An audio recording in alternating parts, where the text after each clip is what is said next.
Tampil sebagai seorang ibu demensia dalam film terbarunya berjudul Sarah, aktris Christine Hakim memukau para juri film pilihan Tempo tahun ini dan memilihnya sebagai aktris pendukung pilihan Tempo. Tentu saja dalam perjalanan panjang selama 50 tahun, penghargaan untuk perannya dalam film arahan Ismail Basbet ini bukan hal yang baru baginya. Memperoleh gelar aktris terbaik FFI sebanyak 7 kali dan 2 kali sebagai aktris pendukung terbaik serta Lifetime Achievement Award, mungkin Christine adalah satu aktris Indonesia yang paling banyak diganjar Piala Citra FFI sejak penampilan pertamanya di dalam Cinta Pertama arahan Teguh Karya tahun 1973 lalu. Mendirikan Christine Hakim Film yang pernah memproduksi 2 film bersinar, Daun di Atas Bantal karya Gari Nugroho dan Pasir Berbisik karya Nan Akhnas, Christine masih terus bereksperimen dengan berbagai peran untuk menguji kemampuannya.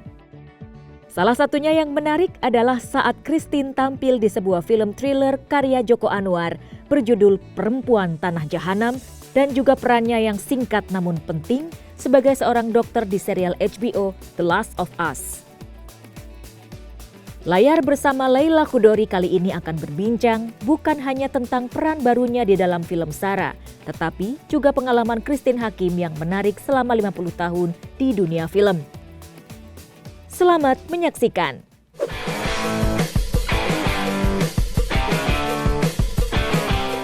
Halo Christine, apa kabar? Berapa puluh tahun kita nggak ketemu, nggak sih, nggak sampai puluhan tahun Iya, ya. tapi terakhir kita ketemu kayaknya di Kartini ya, waktu ke Tempo. Oh iya, betul. Kita ngerayain Kartini.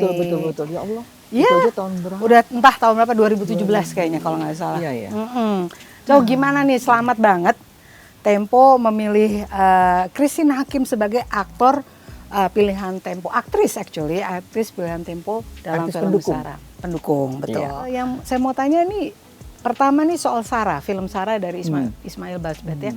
Itu I think it's the first time ya, memerankan seorang demensia, Iya. ibu yang demensia, yang bahkan tidak mengenal suaminya, bukan tidak mengenal suaminya, tidak menyadari bahwa suaminya sudah pergi gitu.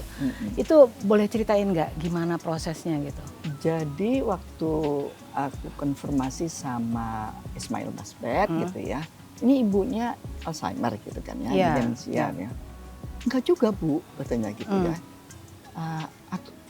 Dia pura-pura gitu kan ya. Oh, Ya pokoknya Mas Basbet memang maunya abu-abu. abu-abu, oke. Ya. So it means it's more difficult gitu kan ya. Iya. Kalau demensia kan kita untuk menjaga konsistensi itu nyamutnya ya, Iya, betul. itu lebih mudah gitu Iya, ya. Tapi kapan emang dia betul-betul lupa gitu ya, karena ya banyak faktor, pasti faktor Betul, usia, betul. ditinggal suami yang mengagetkan itu gitu Iya. kan ya.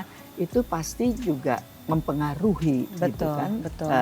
stresnya Iya. si ibu ini gitu Iya. kan ya, Ibu Muriam ini. Lalu kemudian tambah lagi gitu kan ya dengan kehadiran Sarah ini gitu kan, yang sudah Yang sebelumnya secara, adalah Panca. penampilannya itu berbeda gitu kan ya. Tapi kan lalu ibu itu juga tidak bisa tidak bisa dibohongi, tidak bisa sepintar-pintarnya menutupi, pasti pada akhirnya ya harus muncul juga itu sesaat gitu ya. Jadi justru memainkan antara dimensia kemarahan dia sama Panca gitu ya, atau kejengkelan lah ya sama Panca, lalu biar bagaimana juga kecintaannya, apalagi setelah terus ya Sarah ini tinggal gitu ya, mendampingi sampai wafat ibunya gitu kan ya. Nah disitulah justru memang yang amat sangat tidak mudah, karena ini harus bermain di areal yang abu-abu gitu, itu satu. Terus kemudian menjaga dinamika itu tadi gitu ya, juga itu sulit. Dan kemudian tapi ini ya menjaga mood yang in between itu juga gitu loh. Nah inilah yang ini menjadi tantangan tersendiri jelas gitu ya buat aku. Bahkan ya dampaknya ke aku pribadi setelah film itu selesai, Sampai aku bilang, aduh aku jangan sering-sering deh nih ya main film yang demensia Yang sedih. gitu ya. Demensia. Oh, demensia. Di filmnya Joko juga kan. Kalau tapi itu sebetulnya bukan yang faktor mana nih? demensia, yang Siksa kubur. Yang baru itu ya. Kalau itu karena akibat depresi atau stres yang berat gitu ya, sampai jadi linglung gitu ya. Saya bilang, waduh. Dan waktu siksa kubur tuh bahkan sampai 3 hari di rumah tuh linglung gitu. Ke bawah. Bukan, artinya kan pada saat kita menjalankan proses syuting menjadi orang yang kan di sini kita juga nggak boleh terlalu cering gitu loh. Karena akan terlihat dari matanya, dari gestur, dari apa ya, untuk menjaga mood itu kan, dari ritme berjalan dan semua segala macam gitu loh. Jadi setelah syuting selesai masih keterusan tuh ya? Keterusan sih mungkin enggak, tapi kayak belum balik 100% gitu loh. Belum alat, belum, kalau orang Jawa bilang belum dong gitu loh. Iya. Gitu sih. Aku ingat waktu dulu setelah selesai syuting Cutnya Din, masih itu ke bawah-bawah. Ya itu wajar lah 3 tahun gitu. 3 tahun ya syutingnya ya. Allah. Aduh, masih ke bawah gitu, bawa suaranya dan apa, saya pikir oke, ini masih Cutnya Din nih gitu. Bisa nggak ini saya jadi agak loncat dikit nih. Ini mungkin penonton yang muda kan nggak terlalu terekspos dengan film yang legend ini. Menurut saya itu 3 tahun pertama-tama karena Cutnya Din. Ya, karena finansial. Zaman itu kan kayaknya belum ada tuh ya soal investor gitu. Financial dan ini sutradara gila juga. Oh ya, oke. Sutradara gila ini Eros Jarot sangat perfeksionis. Jadi dia nggak mikirin budget, dia nggak mikirin mau 1 hari hanya 1 shot atau 2 shot atau 5 shot atau 10 shot gitu kan ya. Pokoknya harus seperti apa yang ada di bayangan target dia dan bayangan dia. Itu juga pasti mempengaruhi gitu kan ya. Udah budget terbatas, udah lupa gitu kalau budget yang terbatas. Sampai akhirnya betul-betul diingatinnya tuh Mas Eros pada saat budget emang udah nggak ada. Dan kita harus pulang balik ke Jakarta karena kita sudah utang hotel waktu itu aku sebulan kalau nggak salah tuh kan. Nah, sampai bukan disandera sih, tapi secara tidak langsung ya moral ini ya. Sebagai ini tanggung jawab moral. Waktu itu saya ingat sekali Mas Om Benny Benhardi, omnya Mas Eros, sampai yang artistic director, Mas Eros, terus saya, terus sampai satu lagi gitu ya, kita tuh tinggal. Sebetulnya lebih oke untuk mengatur juga persiapan karena kita sudah harus pindahkan semua lokasi syuting ke Jawa. Yang tapi di juga Jawa Barat ya, di Banten ya? Di Pelabuhan Ratu. Pelabuhan Ratu ya. Tapi juga karena sambil tunggu nih uang belum ada yang masuk gitu loh. Wow. Jadi sempatlah kita seminggu 2 minggu, seminggu kayaknya deh gitu ya untuk menunggu uang masuk gitu loh. Terus kemudian tapi kita juga bersyukur terus dapat suntikan dana dari Alwin Arifin yang punya radio apa tuh di Banda Aceh. Lupa ya. Pokoknya ada suntikan-suntikan dari investor. Kontraktor properti dan itu ada suntikan investor orang Aceh. Aku sampai nangis sampai hari terakhir aku syuting. Katanya iya nanti pokoknya hari terakhir gitu ya. Jadi artinya ada adegan loncat gitu ada ceritanya. Dong. Ada adegan loncat. Terus ini juga tuh yang muter 360 derajat tuh. Itu ngasih lihat ke anaknya kekuatan dari si tongkat emas itu kan. Itu kan 180 derajat apa 360 derajat. 360 derajat tuh muternya kan. Nah jadi itu kan juga pakai sling gitu loh kan, karena kalau enggak kan itu kan melayang gitu. Melayang Ada yang melayang lah. Tapi pokoknya dikasih akhirnya. Terus juga ya Perempuan Tanah Jahanam juga bukan satu hal yang mudah. Itu mah gila itu. Itu mesti cerita dulu tuh. Itu thriller kan ya? Iya. Kalau saya nggak salah mestinya dari semua film sebelumnya ini yang pertama kali ya thriller. Betul. So how does it feel itu ya? Pertama kali masuk ke satu genre yang berbeda ya? Iya. Cara mereka twist plotnya dan sebagainya. Iya. Itu aku nggak saking udah apa namanya juga aku tidak paham gitu ya. Tapi aku nggak tanya sama Joko dong, ke Mas Yanti gitu sebagai produser gitu ya. Kenapa? Gitu ya. Ya aku cuma bersyukur bahwa aku tahu mereka kan juga filmmaker Yanti dan Joko yang bukan sembarang dalam memproduksi film. Betul. Banyak sekali pertimbangan mereka. Sampai Sampai mereka membutuhkan aku gitu ya, mau aku terlibat di situ sampai jadi hantu gitu. Pasti juga dengan pertimbangan yang lain. Itu yang aku hargai, yang membuat aku tidak dengan mudah bisa menolak. Hanya cuma gara-gara genre-nya thriller atau horor, it's not fair menurut aku. Itu kan sama juga kayak aku nggak menghargai mereka as a filmmaker. So, jadi aku mencoba mencari jawabannya sendiri sampai aku bertanya sama Tuhan. Tuhan, ini sudah lebih dari 40 tahun kok Tuhan memberikan aku sekarang ini jalur yang berbeda. Dan saya tahu selama 40 tahun lebih ini selalu ada pembelajaran yang saya dapatkan ya. Bukan hanya tentunya bukan hanya pembelajaran tentang seni peran atau dunia film, tapi juga tentang hidup. Nah, pembelajaran apa yang Tuhan mau kasih dengan aku di sini supaya aku paham menjalannya, aku tuh nggak ragu lagi. Gitu kan. Pembelajaran bikin wayang dari kulit orang.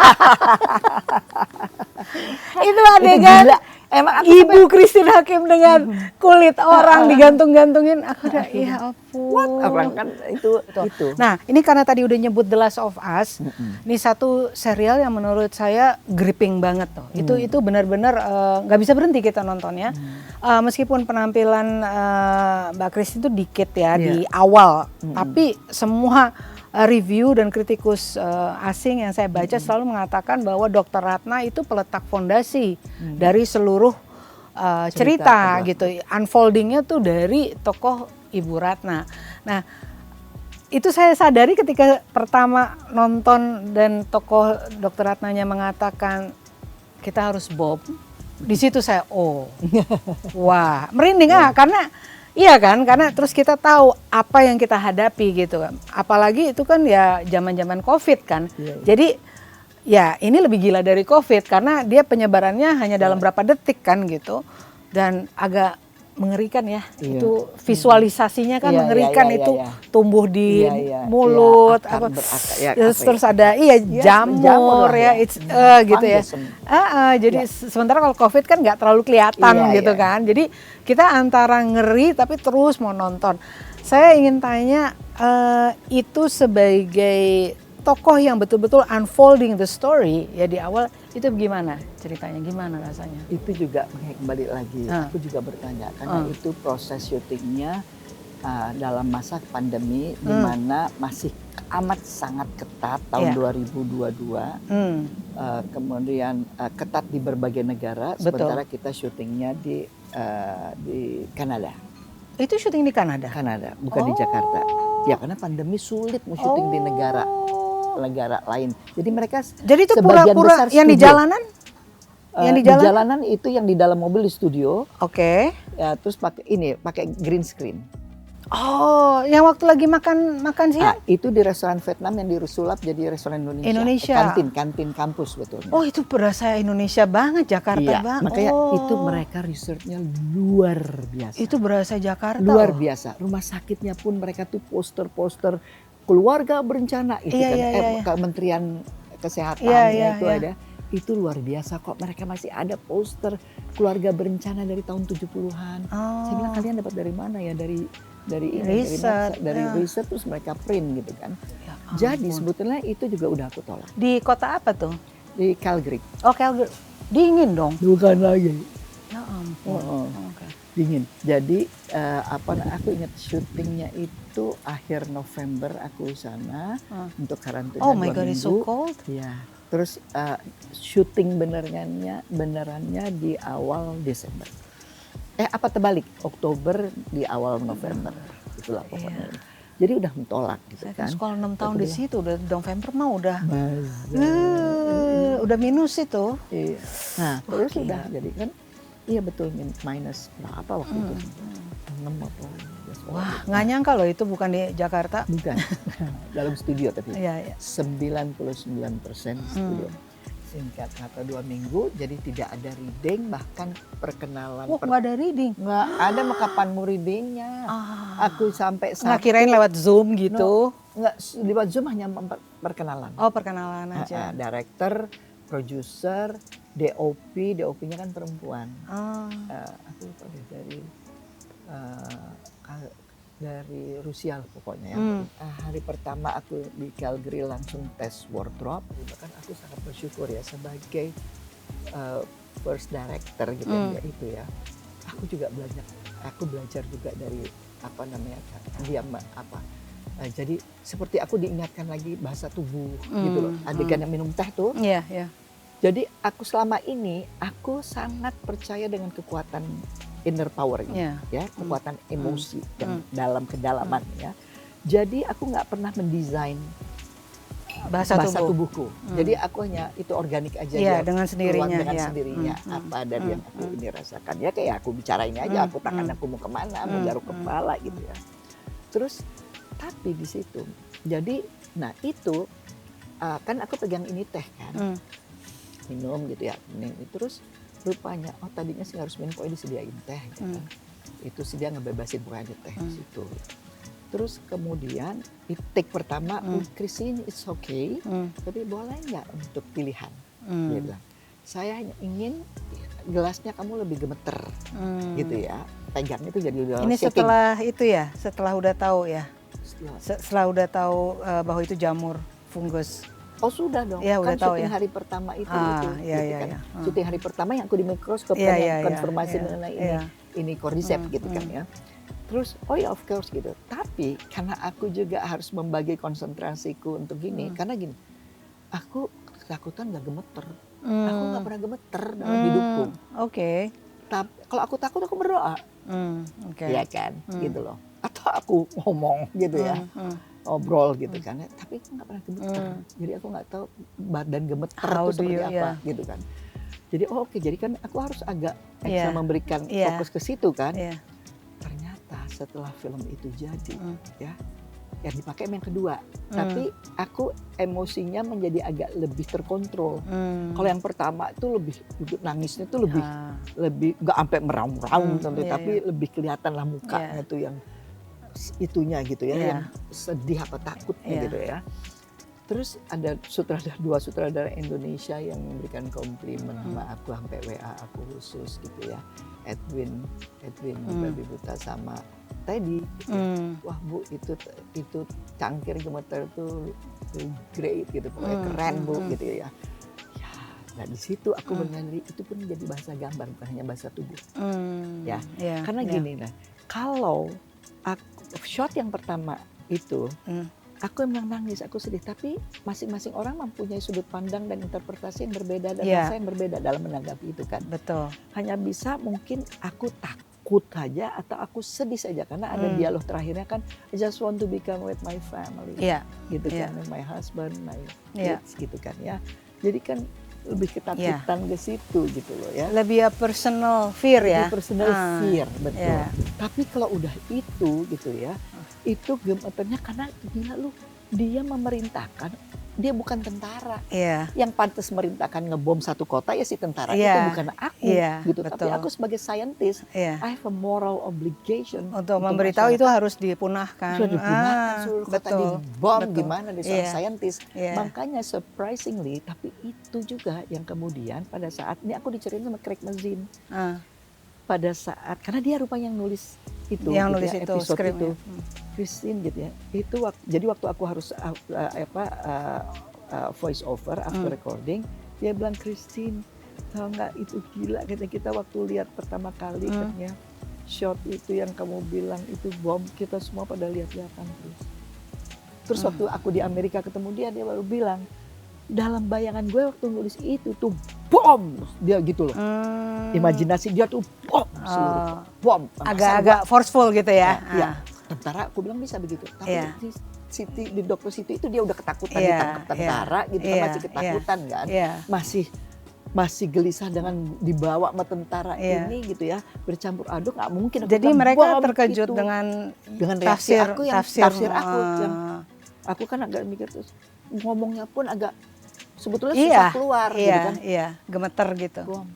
Gitu kan, terus aku baru nangis lagi kan, ada yang bisa antar aku nggak gitu. Karena membayangkan udah itu bom seluruh Iya. kota, dan itu rupanya memberikan dimensi Yang berbeda. dan sudut pandang yang berbeda. Tapi aku bersyukurnya bukan hanya berbeda saja, tapi happy gitu kan, ada interpretasi yang berbeda. Makanya ya. terus istrinya si Craig bilang, oh sekarang katanya ada tambah lagi ya, katanya aktris favorit dia. That's Christine, that's very brilliant dan genius, dia bilang. Terima kasih banget ya. Sama-sama. Kita Terima semua kasih juga sudah udah diterima berkunjung. di rumah yang bagus ini dengan Masya Allah. makanannya enaknya minta ampun. Amin, alhamdulillah. Dan pembicaraan obrolan-obrolan yang panjang sehingga kita semua jadi seperti mempelajari Encyclopedia of Christine Hakim. Oke, makasih banget ya. Terima kasih juga, maafkan kalau ada yang kekurangan-kekurangan. Aduh, enggak lah. Dalam penerimaan. Aduh, juga ada kita sampai kenyang ucapan banget semua. perbuatan yang kurang berkenan di hati. Udahlah, pokoknya mohon asik maaf juga nanti kepada nanti yang menonton ini channel ini ya, minta maaf kalau ada ucapan saya yang kurang berkenan di hati. Thank you banget ya. Sama-sama.